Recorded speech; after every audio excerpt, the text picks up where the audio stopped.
All right. Hey, welcome everybody to the webinar. Thanks for tuning in. We're about to get started. We can see a few participants coming in. My name is Ryan, and I am with Halt the Harm Network. So I'm going to be the host of the webinar today. As we get started, I'll share a little bit of logistical info before we jump into our panel. And just to make sure everyone can hear me and understands how things work, say hi in the chat and just let us know where you're tuning in from. And I'll just say hi to get started. I'm in upstate New York, the Finger Lakes region. I'm in Spencer, New York. Well, we also call it the Southern Tier. We're kind of in the little bit south of the Finger Lakes. Awesome. Hey, Kimberly in New Haven, Connecticut. Great. It's good to know that you can hear me. Germantown. Awesome. Hey, Dana. Martha in Riverdale. Great. So, New York City, Kim. Awesome.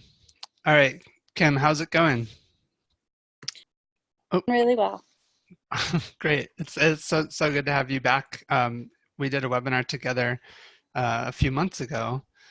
So, with the Sane Energy Project. So it's great to have you back. And we've got Phil Erner, we've got Bill Kish, and we've got Jess Mullen with us as well. So real quick, I'm just gonna go through a couple of the, here's the question that I just shared. So thanks for sharing where you're in from. We've got pretty good attendance for last minute webinar that we put together. So just some logistics. You can use the chat to engage with us in real time. You can ask questions at any time. Don't worry about interrupting because there's a Q&A section here in Zoom. So you can add a question there that adds it to the queue so that when we get to the end of the presentation, we can make sure to address the questions. And you can also contact me if you get disconnected or if you have any technical problems at halttheharm.net, Ryan at halttheharm.net. We will be recording the discussion, so we'll be able to send you the replay as well when we have concluded. And just to get things started, Halt the Harm Network is a nationwide network of leaders that are organizing around resisting oil and gas industry. So there's a directory and there is a forum, and the webinars is one of the ways that we connect with each other. That's all I'm going to say about it now. You can check out halttheharm.net. I'll tell you a little bit at the very end, but I'm just really glad that we're able to have you here today and that we're able to have this great panel. And I'm going to hand things over to Kim. Thank you so much, Ryan. It's really great to be back. We love Halt the Harm, and we're so grateful to you to helping us get our story out to so many of our fellow, gas pipeline fighters and folks that are neighbors and just interested and want to learn more. I just want to introduce my co-panelists. We have Phil Erner here, who is the co-owner of White Pine Community Farm, which is just a few miles away from the Cricket Valley Fracked gas power plant construction right now. They are a beautiful farm doing incredible microgreens and herbal medicines. It's such a pleasure to be able to work with Phil and his partner Ben. And we also have Bill Kish here, who is also a local resident and an engineer, and he is the webmaster of StopCricketValley.org, which is a really terrific, all-encompassing website about our campaign. And then we also have Jess Mullen, who's been my colleague for a very long time fighting fracking and fracking infrastructure. She is the chair of the New Paltz Climate Action Coalition. And we all collect, and I am Kim Fracek, I am the director of Sane Energy Project. And we all collectively make up a big network called Resist CVE, or Cricket Valley Energy. That's us. In today's presentation, what we're going to teach you about is learning more about the regional fossil fuel infrastructure, residents already engaged in the campaign to close down the plant. We'll also learn about understanding how farmers, engineers, and Indigenous nations are working together to build this campaign of resistance. And we'll hear about how the plant was approved without so much public involvement. You'll hear more about that.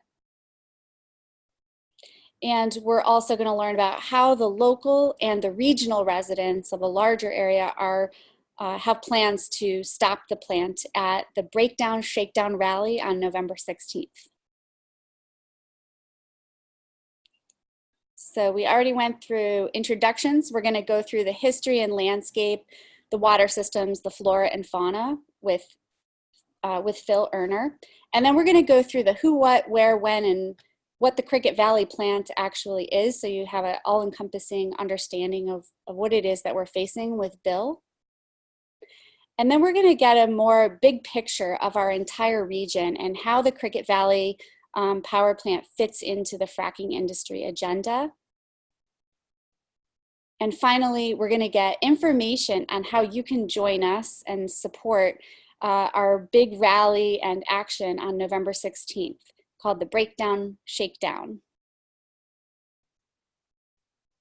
So we'll pass it off to Phil. All right, thanks Kim, Ryan, Phil, Jess, everybody. Glad you could join us here. I'm Phil, and I just want to start by acknowledging the land that we're all on. You see in this first slide, the Schaghticoke Tribal Nation in Connecticut are a people who actually have the oldest recognized reservation in what's now the United States. It was recognized by Connecticut in 1730. They are a group that came together in the end of the 1700s of various Algonquins in the area, and various members of the Schaghticoke people have been involved for a long time in trying to shut this plant down. I just want to say, as I'm getting started here, that I don't consider myself an expert by any means on anything that I'm about to share here. This is all information that folks have, colleagues have all helped put together.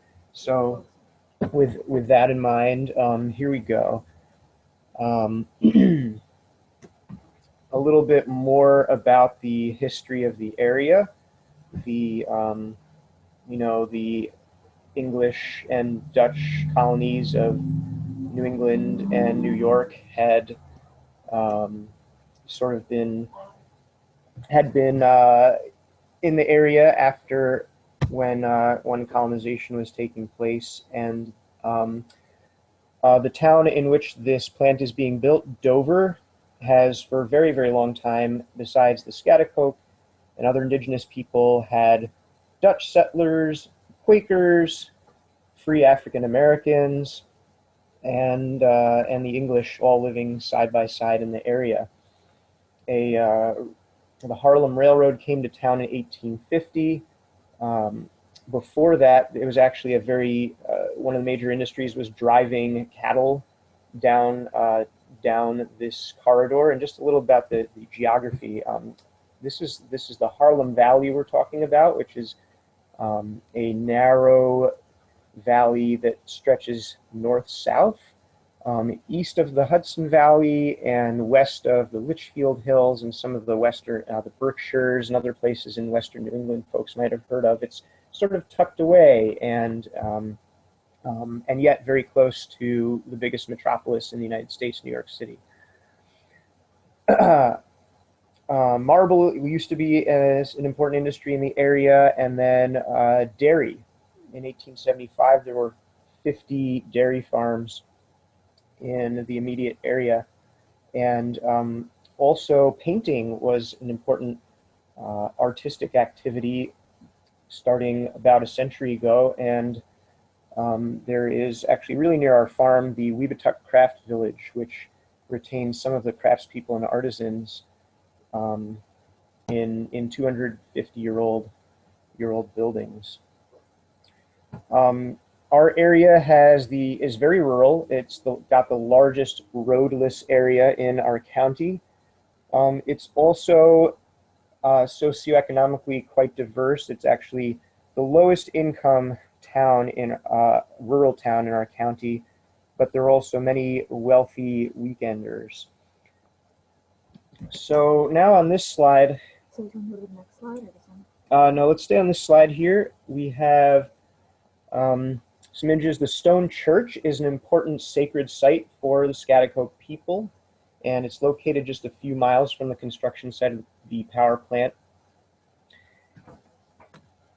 And it's important because it was a hideout of Sassacus, who is a local sachem, and some of Sassacus's relatives continue to be in the area and involved in what's going on and fighting the plant.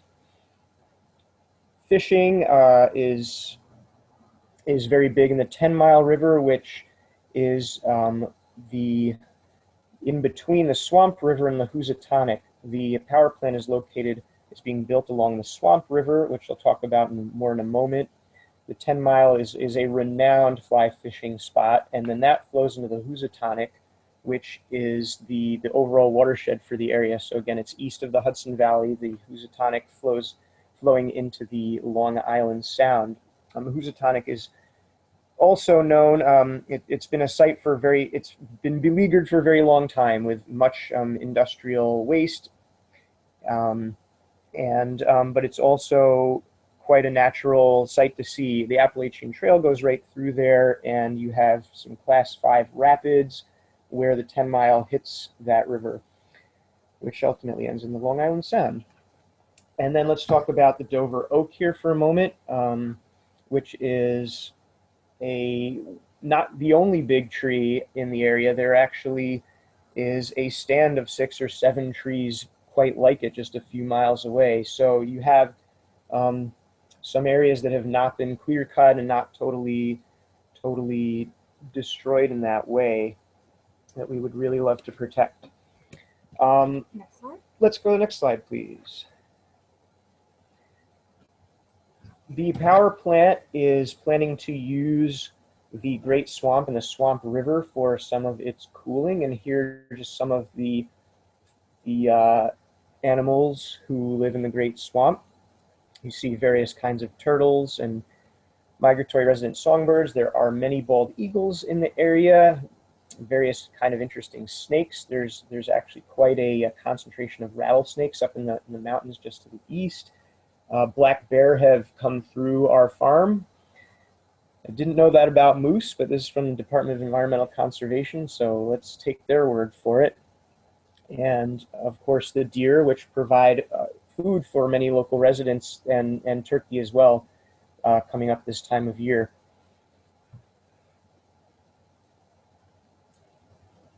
Okay, let's go to the next slide, please. This slide is thanks to my farm partner, Ben, with the information about some of the local medicinal healing herbs and other flora. We've got the red osier dogwood, watercress. The eastern hemlock is particularly threatened by the pollution which is going to come out of the power plant. The American reishi mushroom is a very special mushroom that we use on the farm for its adaptogenic or general immune system boosting properties. The willow is another important herb for us. It's got a pain relieving property and anti-inflammatory like aspirin. And yeah, most plants we understand have different medicinal properties, and they have been growing in this area for forever, and we would hope that that could continue. You see some fungus, some mushrooms mentioned here as well. And yeah, I'd like to pass it on to the next person, and happy to take questions afterward. Terrific. So take it away, Bill. Okay, thanks. Can you hear me okay? You sound great. Great. So just so that you know what it is that we're fighting, I'm going to talk a little bit about the actual Cricket Valley Energy Center. The Cricket Valley Energy Center is a very large electric power plant. As the Cricket Valley people like to say, it's large enough to power 1 million average homes. So that makes it one of the top 7 of the largest fossil fuel powered plants in New York State. Cricket Valley has been in the planning stages since before 2009 and is about to begin operations. They've started testing, and we expect them to be in full operation by January. Ryan, can I have the next slide? So Cricket Valley has 3 gas turbines that are going to burn frack gas. Frack gas, by the way, everyone should know, is also known as natural gas, and it is methane. So if you hear people talking about methane, it's all the same stuff. So the frack gas is going to come down via the Iroquois pipeline from Canada, where the fracking fields are, and the gas will be used to turn gas turbines. There'll be 3 gas turbines to turn electric generators, which will feed power into the electric grid. Now, I also run across a lot of people who say, wait a minute, I thought fracking was banned in New York. What do you mean it's frack gas? Fracking itself, the actual activity of drilling into the ground and breaking open the rocks and extracting the gas, isn't allowed in New York State, but that doesn't mean that frack gas isn't being used in New York State. Just about all the natural gas that's in New York State comes from either Pennsylvania or Canada via pipelines. And so we are being a little hypocritical in that we're saying, hey, no fracking's allowed here, it's bad stuff, but we will buy frack gas from other people. So with respect to this plant, the Department of Environmental Conservation, who's the entity that is responsible for permitting this plant, they're also the one who made the nice list of species in the Great Swamp, completed that study in 2011.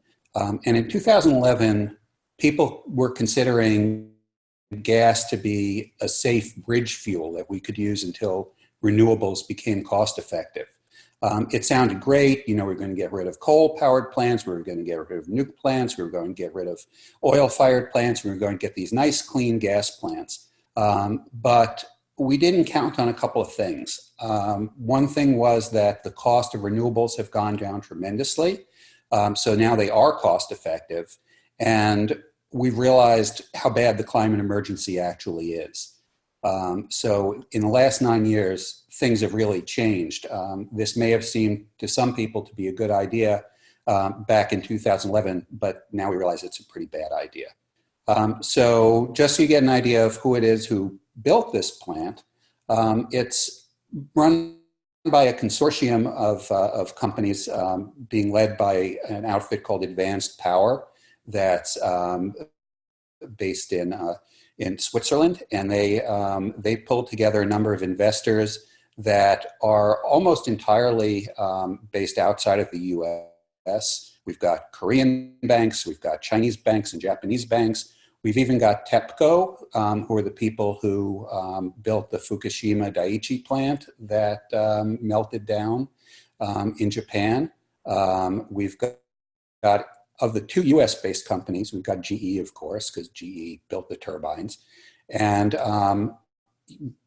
if any of you have your retirement funds through TIAA, they're actually investors in this.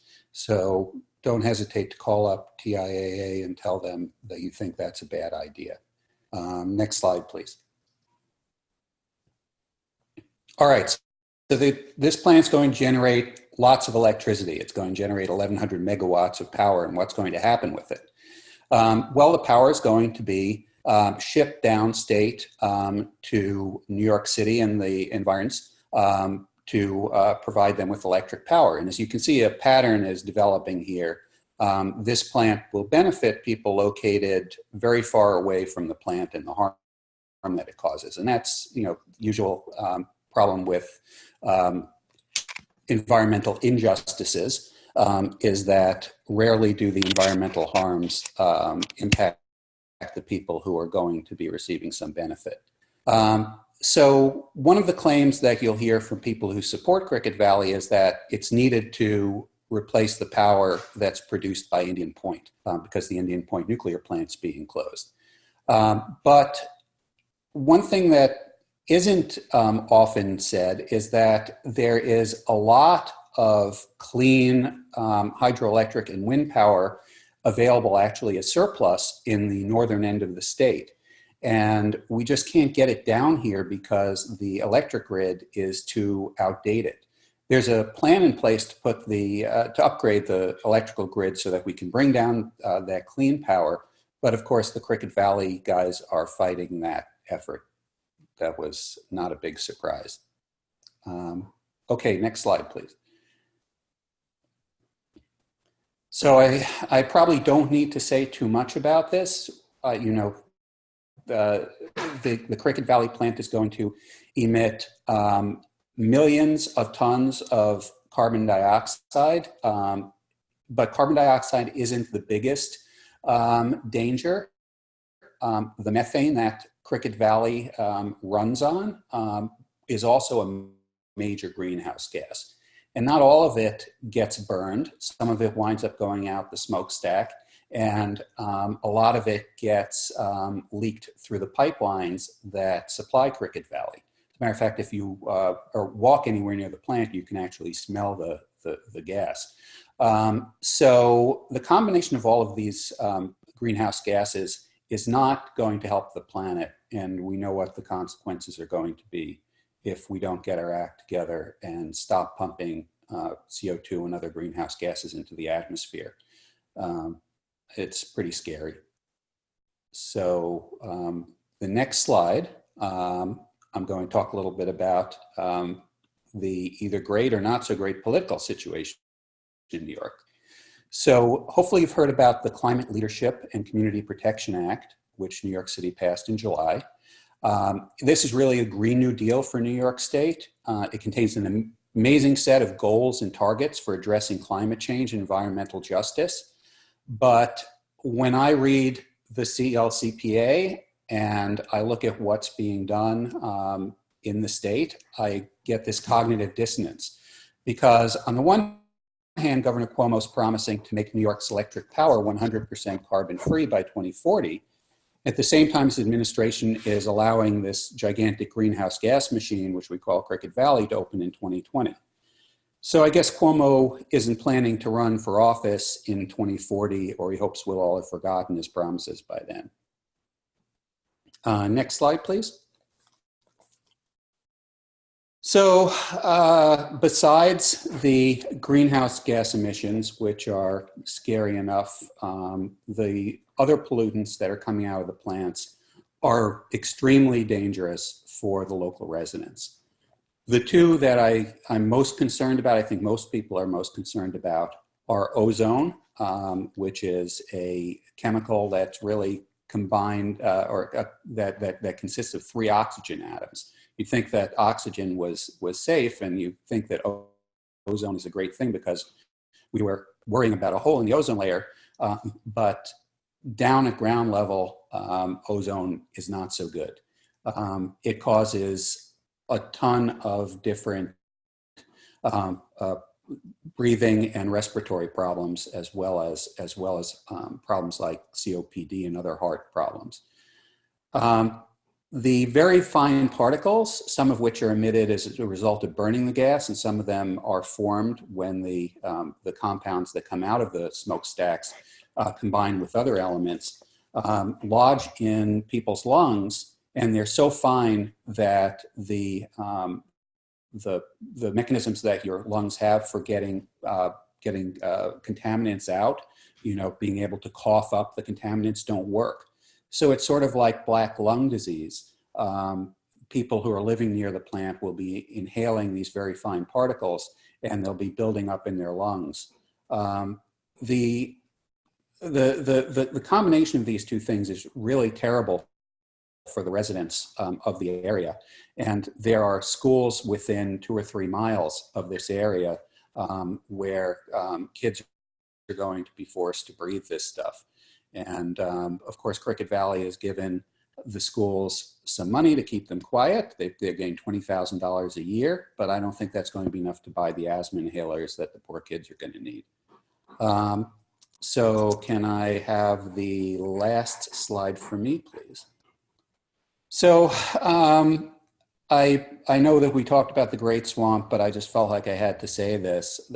Besides the human health impact, The environment in this area and all the creatures who are non-human and don't have anything to say about this are going to suffer a great deal.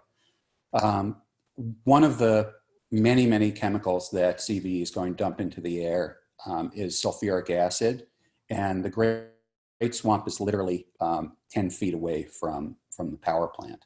So the sulfuric acid, the sulfur dioxide, which is a precursor to sulfuric acid, and all these other chemicals are going to wind up in this water in this beautiful place. And I really fear that it's no longer going to be a beautiful place 10 years from now if Cricket Valley is allowed to continue. Thank you. Thank you so much, Bill. Yeah, the Great Swamp is really beautiful. It's an amazing place. This is Kim, again, Kim Fracked, and I'm just gonna sort of want to give you an overview of how the industry sees our region, where fracking is taking place in Pennsylvania, and they are using our New York land as sort of a service hub to store chemicals and sand and steel from our rivers, lakes, and streams to frack in Pennsylvania. They also dump their waste and store their gas in New York and see New York as sort of a conduit. Bill mentioned the Iroquois pipeline, but they've also expanded the Dominion pipeline, which is sort of like rainbows through New York State and has a couple of different spurs that comes up from Pennsylvania and connects into the Iroquois network. So they're bringing also fracked gas from Pennsylvania. You can go to the next slide. We're going to show you a quick video we made about the map, this interactive online map that we put together.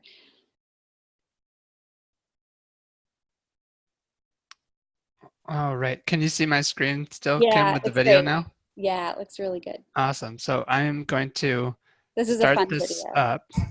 But before I can do the video, I need to make sure that I'm sharing the audio. So give me just a second. No problem. We'll just want to start. In 2014, Governor Cuomo banned fracking in the state of New York to protect our health and safety. However, since this grassroots victory, we've seen a massive build-out of fracking infrastructure in New York State. It's important to keep the big picture in mind, that just because we banned one part of the process doesn't mean we actually ban fracking. Let's start at the source. Pennsylvania still allows poisonous fracking wells despite community resistance. But from these wells is a network of pipelines that need compressors to push the gas through the pipe, which spew cancer-causing chemicals. One of the end games is to export the gas, not even serving the affected communities. There is still an effort to lock New York into a future of fracked gas by massive power plants like CPV, Cricket Valley, and smaller ones like Sheridan Hollow disguised as resilient microgrids. The frack gas infrastructure will be fed by hundreds of frack gas wells in Pennsylvania and creates a frack gas transport, storage, and waste system in New York. This web of frack gas infrastructure not only harms dozens of communities, but contributes to climate change. The industry says gas is clean, but science says frack gas is just as bad for global warming as coal. Visit the You Are Here map and get involved in a local fight so no family has to live next to fracking wells or frack gas infrastructure.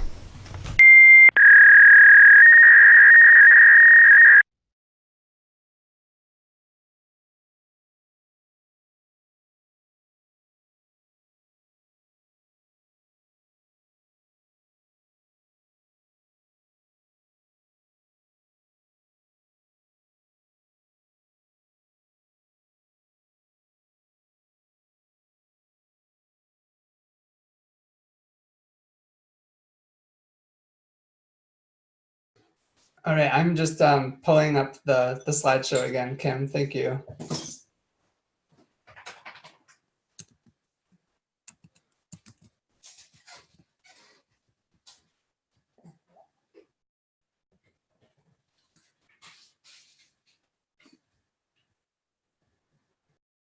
Kim, I think you're muted.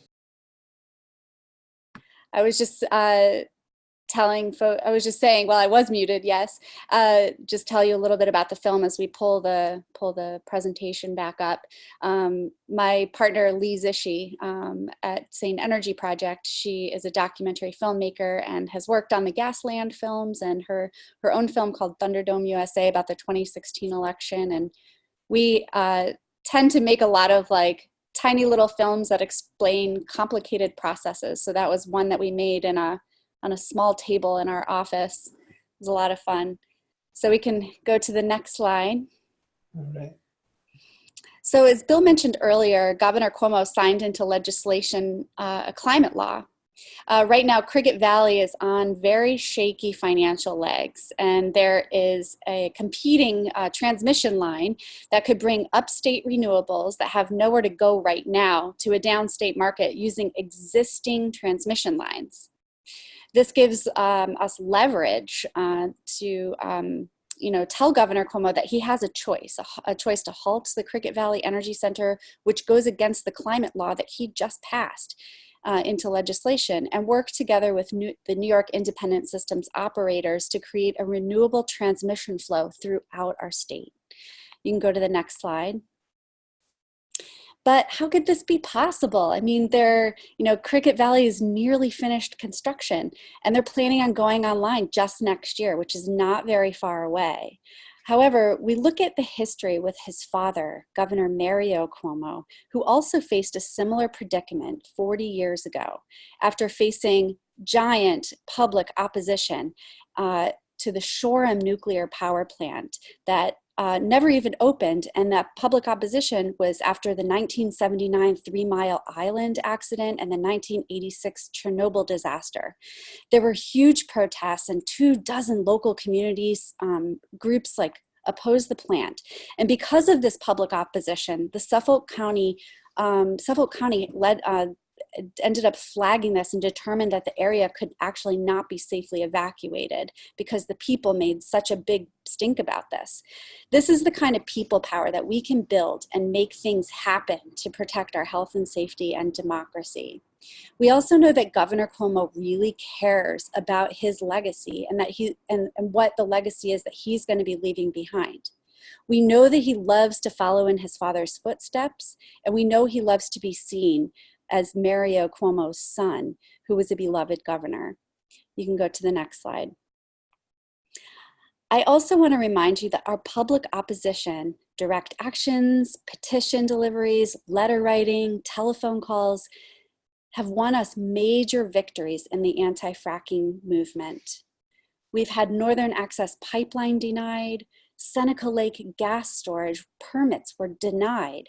They don't do that there anymore on the side of the lake for the drinking water of 100,000 people because people stood up and said no. The Constitution Pipeline was denied, Sheridan Hollow gas plant was revoked, the Northeast Energy Direct Pipeline was withdrawn, and the Williams-Nessie Pipeline was twice denied by New York State. The Port Ambrose liquefied natural gas port was also denied. This all took place within the last, I'd say, 5 years, since the fracking. This has all happened since the fracking ban in 2014. This is because of organized people power. Activism definitely gets the goods. Next slide. I just want to remind you about the way the industry sees our region. And then the next slide. And this is how we see our future, where we develop earth-based communities that work for all life on this planet we share.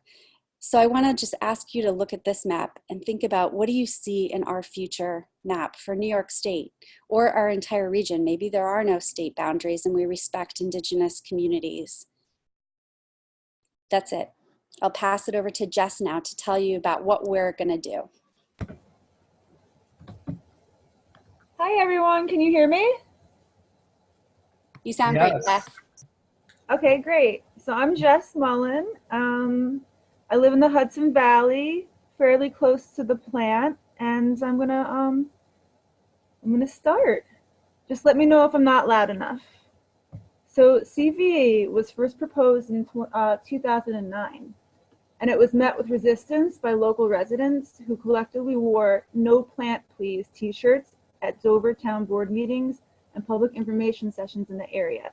Some of those original folks have passed away from illness, so we're carrying on their struggle. CVE was approved by the DEC in 2012, and 2 years later, Cuomo banned the process of fracking based on science and a plethora of new studies. In 2017, CVE held a groundbreaking ceremony that was disrupted by a Sane Energy Project banner drop on stage, as you can see here on the slide. And pickets have been held outside of the plant by local activists twice a week, along with larger rallies in 2019.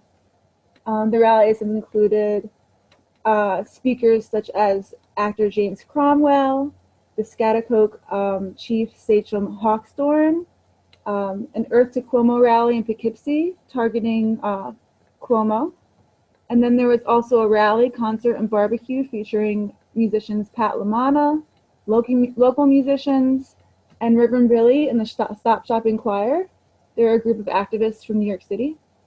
And actually, a short movie from this day was featured on Neil Young's Activist Archives website. So just to kind of give you an idea of some of the different actions that we've been taking. And in addition to rallies throughout the year, in 2019, 3 farmers and a college professor chained themselves to a tractor in Gaylordsville, Connecticut. They blockaded a turbine shipment for the plant's construction. They were arrested and jailed overnight, and in lieu of bail, they were given 25 hours of community service. The activists received national press coverage. We're on the covers of 5 newspapers and were featured on Democracy Now! And we found that the tractor symbolized rural Dutchess's agricultural-based culture. And it was successful in garnering local support from a wider spectrum of neighbors than expected. Just a month later, in February of 2019, a neighboring victory happened and serves as a sign of the changing times. So Glide Path Power Solutions, which is closer to me and something that I worked on to keep from happening, they switched a proposal for a new fracked gas plant in Ulster County to no longer include fracked gas, but instead to use battery storage. And it signifies coming changes in state policy regarding battery storage that will allow wide-scale renewable generation to be stored and used in the place of fracked gas plants. So this is all brand new sort of stuff that's coming to fruition. Next slide, please. So this April, Bill McKibben made a film about CVE and why it needs to be stopped. And a Mothers Out Front petition was delivered to Cuomo and the DEC in conjunction with a press conference, calling for a supplemental environmental impact statement for CVE. Also known as an SEIS, this would be a study that examines the ways a project such as a new power plant will affect various aspects of life and the environment. So no response was given to the petition, and a few months later, in August, attorneys Michael Sussman and Josh Douglas sent a letter to the DEC, the Department of Environmental Conservation, requesting the supplemental environmental impact statement before the plant is allowed to fire up. A lawsuit is in the works if the request is ignored. And we have a permanent Call Cuomo line that was recorded this summer so folks from around the state can take part in stopping Cricket Valley. As of right now, in the past 2 years, Food and Water Watch let us know earlier today that we've had 1,400 calls from people to Cuomo regarding Cricket Valley to stop the construction. And so we're just gonna take it from there and increase on that. As mentioned, we're targeting Cuomo because he has the power to stop this plant, because he just passed the Climate Leadership and Community Protection Act, and because his climate legacy matters to him. And we have a few ways for folks to get involved. And then, slide please. So on November 16th, we will carry the tradition of weekly Saturday pickets at 11 a.m., but we're inviting allies from all across New York State as well as like the Northeast. So if you're in Connecticut or Pennsylvania and you want to come through, please do. But yeah, folks from New York State who are connected, who are on connected pipelines that harm their communities, and folks from Connecticut who are concerned about their air quality because of CPV but have no legal standing, please come through. Anybody who's interested. We'll have teach-ins about the medicinal plants growing in the area, music from Joe Lowenbrow, the Spirit of Thunderheart, which is an all-female native drum group, and others.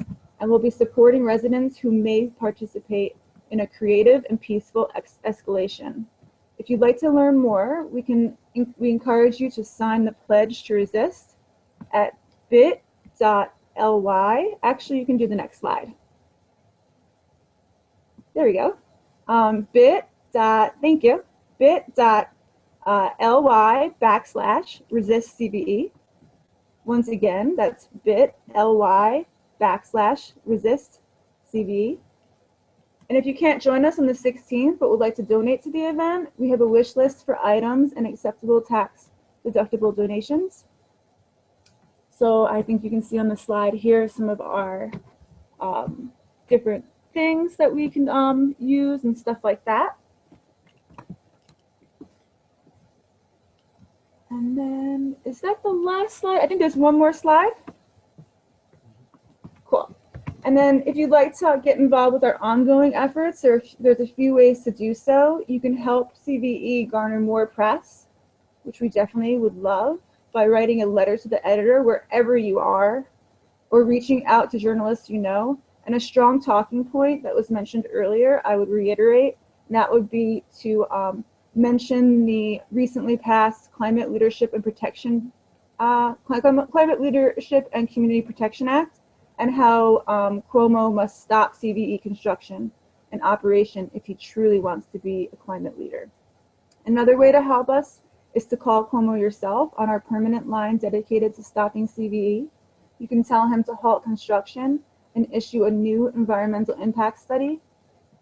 And yeah, I guess we're ready to take some questions. So thanks for tuning in. And if you are interested in joining the campaign or assisting with efforts, you can also contact me, Jess Mullen at iheartupstateny@gmail.com. Thanks, everybody. All right. Thank you so much, Jess and Phil, Kim and Bill. It was great. Thank you so much for coming on. And I'm having trouble with the Q&A section here, so maybe it's not working. Which means that we can just use the chat to do the Q&A, because I know that the chat's working. So thanks, Regina, for kind words.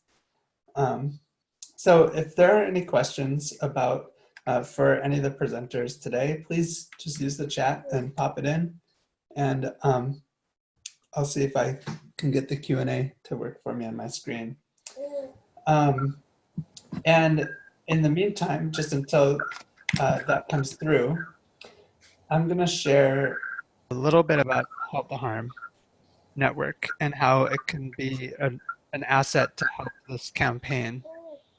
So the Halt the Harm Network, if you go to halttheharm.net, so I'll actually bring you over to that page right now, just so you can see, is a resource to support campaigns and individuals that are fighting the oil and gas companies. So what that means is that it's a set of services. So the webinars is one type of service. And some of the services include a directory where you can find other people on a map or based on interests and skills. We also have an alliance map, which is a little larger database. So for example, if you were trying to find people to connect with along a pipeline route, you could contact us through the Help Center, which is this little widget on our website. You'll find this little widget on a few other websites as well, like Frack Tracker, Environmental Health Project, Mountain Watershed Association, other projects that have decided to start using this. And this itself, where people can get answers to questions like the basics of fracking, or even ask questions to a support agent. this is also one of the services that is offered by Halt the Harm Network for campaigns that want to offer this on their website. We call that the Fracking Help Center. So we have like support agents that can offer resources, access to our larger database to connect you to people, webinars, podcasts, and so on and so forth.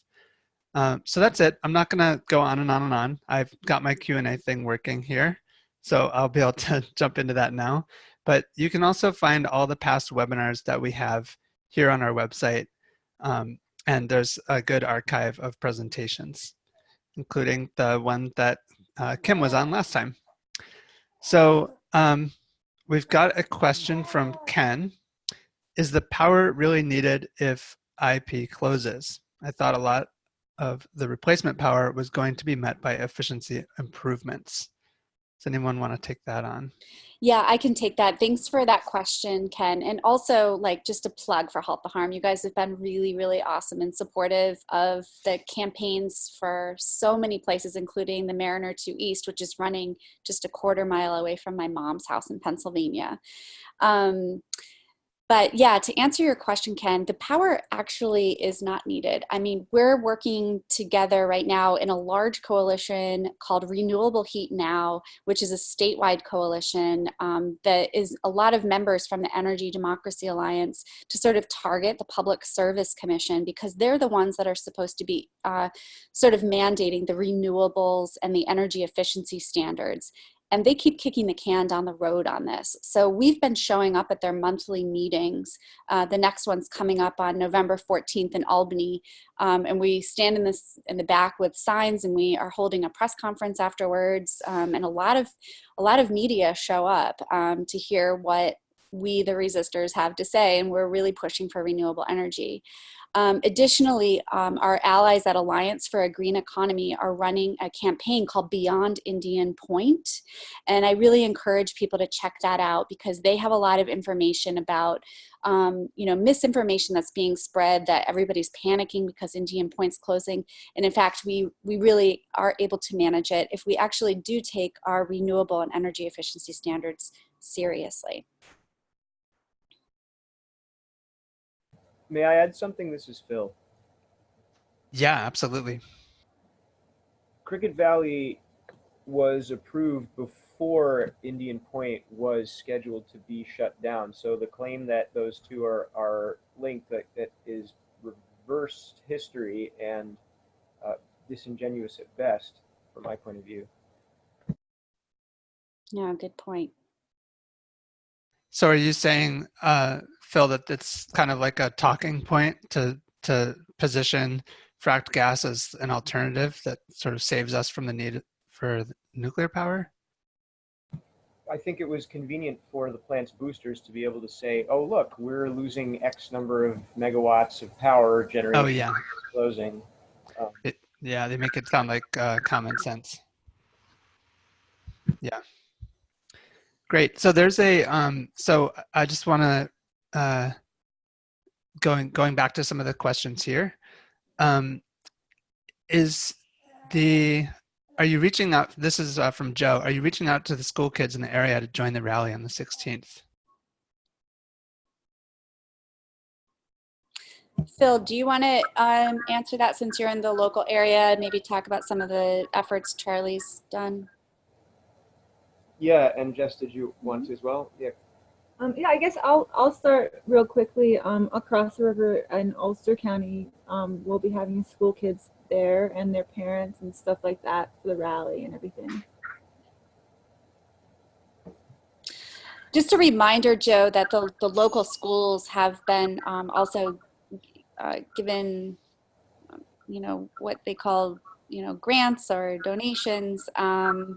And so it's been a little bit hard to access, some of the local schools that have had that. So, but yeah, with the climate strike and, this really exciting, new movement by youth, we're making our rally very family friendly. So we hope to see a lot of kids there. I just want to add something about the insidious nature of what's happening in the town of Dover. as you mentioned, Kim, the power, the builders of CVE have sort of gotten in the pockets of the school district, and Cricket Valley representatives would show up to events such as Earth Day at the high school, which Bill, I believe you mentioned the nearby schools. The high school is actually basically right across the street from the plant. It's 3/4 of a mile away by, and it's, so things like that. And, here we are as a farm trying to grow healing herbs for folks. And we're like at this table next to this gargantuan frack gas power plant project. Is really, I can't believe that it wasn't really embarrassing for the school, but actually this year they didn't show up. We finally, I think, managed to keep them away, but it's very, very difficult in a town where it's perceived that it's a town that's I forget what the title is, but it's seen as in need of extra help from the state, and it is. They made this pilot payment in lieu of taxes plan, which is a great, way for the company to avoid having to really pay for what they're doing until down the road when they might even get shut down. And I just want to mention, we learned that disruption of the disruption there of the grand opening from one of the head investors from Boston, that he doesn't even think the plant would really last more than 20 years. So even though the lifetime, I guess, technically speaking, could be 50. We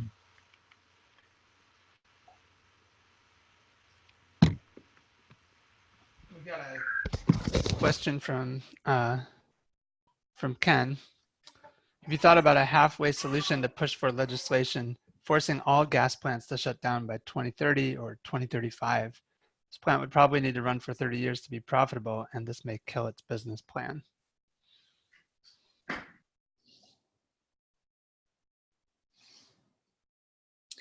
Yeah, I mean, we're added to that question, it looks like, too. Oh, okay. Yeah, the CLCPA, we're hoping to actually, like, we're working on a lot of different groups, and I'm sure, groups that a lot, Iris is part of. I see that she has another question. Working to figure out what the implementation plan of the CLCPA looks like, and also figuring out in New York City. I'm working on a lot of New York City stuff, like to try to figure out how we move ourselves away. I mean, I just caught wind 5 days ago that they're building a massive transmission line in my backyard, directly right a block away from me. So we're going to be fighting that. And we're working with our legislators here to halt gas infrastructure in New York City, since we're basically being seen as the market here. We don't want to frack our neighbors. Mm-hmm. I see there's a question from Iris Marie Bloom, specifically for Bill, about expanding a little bit about the wetlands and say more about the sulfuric acid and what that would do to the Great Swamp. Yeah, I'm glad that you asked that, Iris. And I also see that Owen asked a similar question about the impact of damage to the wetlands themselves.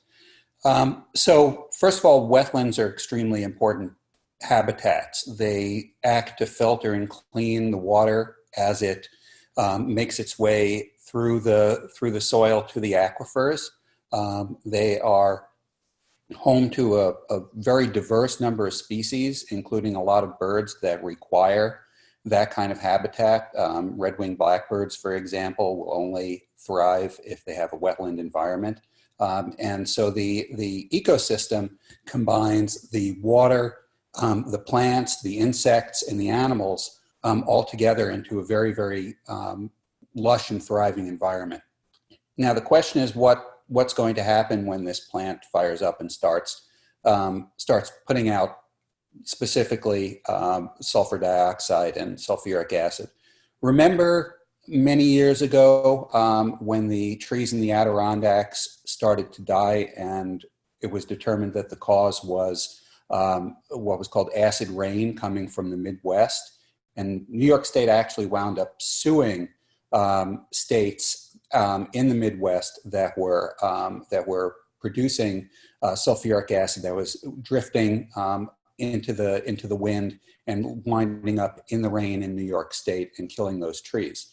Well, there are a lot of different species that are very, very sensitive to the acidity or the alkalinity, the pH of the water that they're in. The frogs, turtles, salamanders that you saw the photographs of, they will only thrive in a very specific range of pH. So what's going to happen is, as the water becomes more acidic, the plants are going to be under stress and start to die. Certain plant species will die altogether. The animals in the area, particularly the aquatic animals, will start to suffer and they'll start dying off. And eventually this, instead of being a thriving wetland, will become basically a dead zone with only the plants that are able to withstand the acid. In a lot of cases, those will be plants that don't even belong here, that are invasive. So it's really going to be a terrible environmental tragedy for the area, and it's going to permanently destroy one of our great natural resources in this area.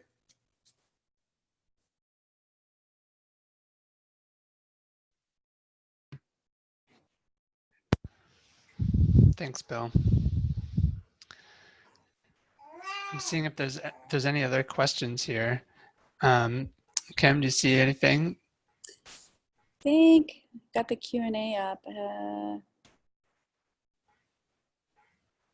I think we answered Ken's. So, given Ken has one more question.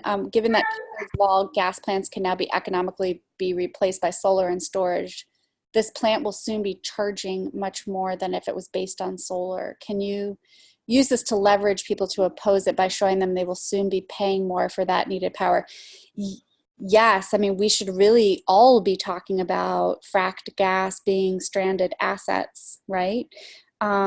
What's going to happen, and this is some of the things that we're talking about trying to get New York City onto geothermal loops, shared geothermal loops, is, you know, saying the more that we start building out and expanding fracked gas pipelines here, the lifespan of these are so long that it's going to outlive, like, the corporate utilities and the pipeline companies will be making a guaranteed rate of return because of the Natural Gas Act. But in fact, the ratepayers are going to be end up, stuck footing the bill for all of these for generations to come. So we really, really need to be starting to talk about renewable energy and economics, and what is actually cheaper, and why fossil fuels are so cheap right now is because they have all the subsidies. But all of us in New York, we all pay rates, and money from every single one of our bills goes into a renewable energy fund here. That NYSERDA, the New York State Research and Energy Development Authority, they manage a renewable energy fund for us. We need to start demanding that gets spent on our renewable revolution. But good point. I think we're at time. And Yeah, thank you so much. Looks like there's just one more question from Lloyd. Does anyone know who's building the solar farm across the road from CVE? Phil, you probably know those folks, right?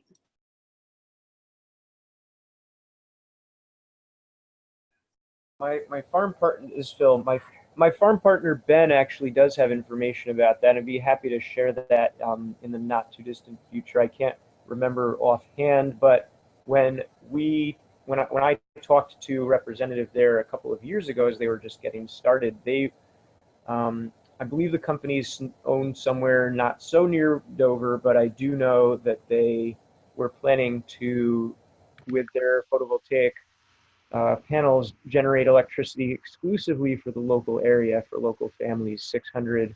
They said that they could power 600 homes in the immediate area with that.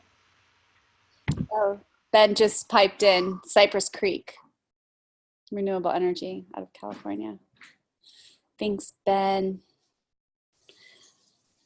Great. Well, thank you so much. We're at time. Thanks for everybody who attended live, who brought great questions. Thanks, Iris, for your comment about enjoying the webinar, and recommending to get this presentation out there to more places and to high schools.